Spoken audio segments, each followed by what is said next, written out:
ಯಾವ ಕೃಷಿ ಮಾಡಿದ್ರೆ ಲಾಭ ಅಂಥೇಳಿ ಎಲ್ಲರೂ ಕೇಳತ್ತೇವಿಲ್ರಿ.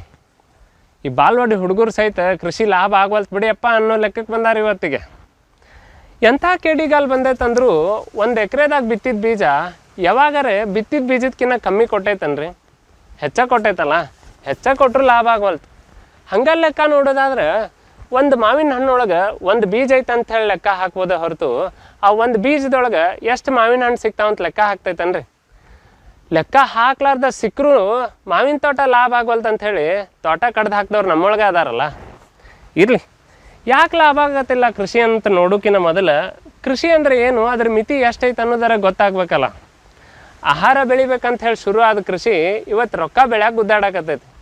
ಅದಕ್ಕೆ ಬೀಜ ಬಿತ್ತಿ ಬೀಜ ಬೆಳೆಯೋದು ಗೊತ್ತೈತೆ ಹೊರತು ರೊಕ್ಕ ಬಿತ್ತಿ ರೊಕ್ಕ ತೆಗಿಯೋದು ಗೊತ್ತಿಲ್ಲ ರೀ ಮಾರಾಯರೆ. ಬೇಕಂದ್ರೆ ನಿಮ್ಮ ಟ್ರ್ಯಾಕ್ಟರ್ ಕೂರ್ಗ್ಯಾಗ 1 ರೂಪಾಯಿ ಕಾಯಿನ್ ಹಾಕಿ ಒಂದು ಅರ್ಧ ಎಕರೆ ಬಿತ್ತೇರಿ ನೋಡ್ರಿ ಹೋಗ್ಲತ್ತಾಗ. ಏನ್ರಿಪ್ಪ ಮತ್ತು ಪರಿಹಾರ ಹಂಗಿದ್ರೆ? ಈ ಕೃಷಿಯೊಳಗೆ ಬೆಳೆದಿದ್ದನ್ನು ಹೆಂಗೆ ಬಳಸ್ಬೇಕನ್ನೋ ವಿಚಾರ ಹೆಚ್ಚಾದ್ರೆ ಲಾಭನೂ ಸಿಗ್ತೈತೆ ರೀ. ಅದಕ್ಕಿಂತ ಹೆಚ್ಚಾಗಿ ಏನಾಗೈತೆ ಹೇಳ್ರಿ, ಇನ್ನೂ ಹೆಚ್ಚಿಗೆ ಬೆಳಿಬೇಕನ್ನೋ ಹುಚ್ಚ ಹೆಚ್ಚಾಗೈತಿ. ಕೃಷಿದ ಮಿತಿ ರಾಶಿ ಮಾಡೋ ಕ್ರಿಯಾಕ ಮುಗಿತೈತೆ ರೀ. ಅಲ್ಲಿಂದ ಮುಂದೇನಿದ್ರು ಬಿಸ್ನೆಸ್ಸ.